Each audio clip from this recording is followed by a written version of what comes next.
Hey everybody, have you ever woke up to a cold house? Your furnace isn't running. Perhaps when it does run, it only fires up for maybe 5 to 10 seconds and then turns off, and then tries to start again and then turns off. Ultimately, never runs. Well, let me show you a quick and easy way that you can solve that problem 9 times out of 10. And it's only going to cost you a little bit of your time and a dollar bill. So what you want to do, we call that short cycling, and usually what's happening is there's a little sensor back by your flames. This is for gas furnaces. There's a little sensor back by where your burners are, and what it does is it detects with microamps or milliamps current. It says, hey, we do have flame. Keep the gas going. Keep the gas flowing. If that sensor does not detect the flame, then it's going to cut the gas off because it doesn't want to fill your house up with gas and then lead to an explosion. So it's a safety feature that's built in.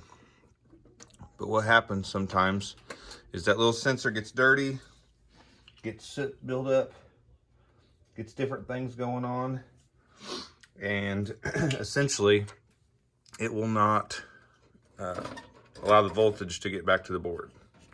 So I'm going to show you how to identify where your flame sensor is and how to clean it. Now this furnace is currently working. I just turned it off at the thermostat, so I'm not going to get in here and actually take it apart because I don't want to get burned. But in a gas furnace, you're going to have, here's your burners, and you're going to have two components wired up into here. This is your glow plug that's going to get red cherry hot and allow it to actually catch fire, as this does not have a pilot light. It has a glow plug. And over here, the one with one wire, your flame sensor will have one wire going to it. That's going to be your flame sensor. So I have some other flame sensors here, and we're going to take a look at them. I've got some new ones, I've got an old one, and I'm going to show you what to look for. So let's dig right into this. Something you're going to look for, here's an old one. You'll notice here that the porcelain is actually cracked right here. So that can cause a problem. You'll notice this swivels. It shouldn't swivel, it should be fixed. Like this one here is brand new, it fixed. It doesn't swivel. So this one here swivels. Also, you might not be able to tell too much from this video, but this one has some soot buildup on it. This one's brand new, okay? This one has been cleaned up a little bit, but it's used. I'd use this in an emergency case for my own furnace only. I'd never put this one on someone else's. When you want to use, if you're trying to help your buddy out, help yourself out, it's a good idea to have some spares. You can buy these on Amazon. I bought a 5-pack for 20 bucks. If you have to get a hold of somebody, they're going to charge you about $25 for one, plus $60 to install it. You can do this install, no problem. It's going to cost you $1 if you're able to clean your old one, or if you buy one, you can get them for about $5-6 a piece. What you want to do before you uninstall this from your furnace is be sure to kill your furnace at your breaker, and when you remove your panel, your lower panel, it should have a safety switch on there, and that's going to kill power to your unit as well. But you always want to make sure that you're working on these units not powered on. So you don't have to mess with your gas, but you do want to kill the power. So these are very sensitive to abrasion. So I like to start with a dollar bill. You take a dollar bill, fold it in half, you put it on there, okay? And then you basically are sanding it with a dollar bill. You clean it up really, really well. All surfaces. This is where it's going to detect your flame.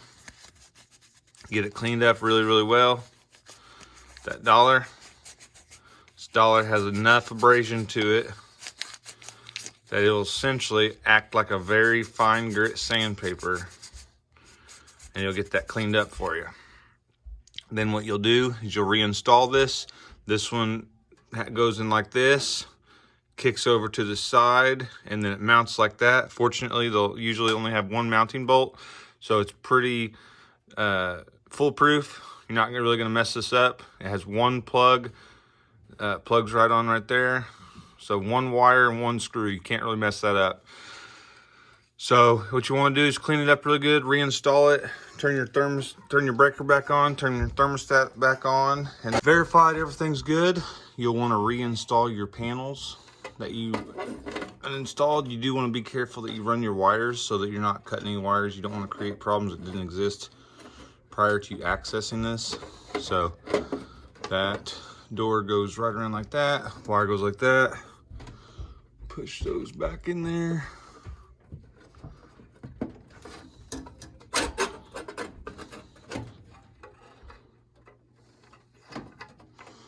Grommet.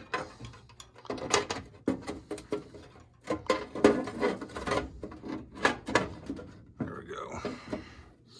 Check everything on the other side. Good deal.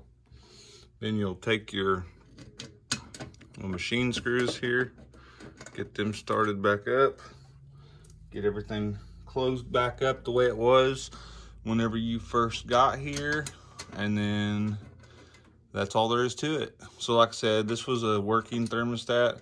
I just wanted to show you what you'll be looking for. So when you're troubleshooting, if it's short cycling, where it's kicking on, running anywhere from 5 to 10 seconds and kicking off, it repeats itself, or if yours has a light, so it'll tell you there's a flashing light, and then you can look up how many flashes, kind of like Morse code, and it'll tell you. If it comes up with a flame sensor error, that is what you're looking for here. That is a flame sensor that I just showed you how to clean up.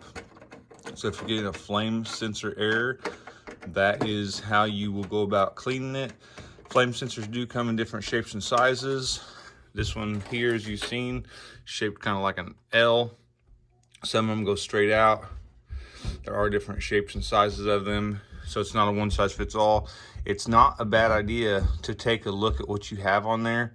It has a little number right printed on here. It's hard to see. This is a 834D888, and then it says PSE T12 B34D. It's either 888 or triple B. Anyways, you can find these on Amazon really cheap. It's not a bad idea to go ahead and see what your furnace uses and buy one and have it. That way in an emergency situation, you're not having to call and pay $100 to get your furnace back up and going. So that's definitely a good idea. That's what I did. I've got a 5-pack here. Used to have rental property. I always like to have some spare parts on hand in case a tenant called me and said they're having an issue.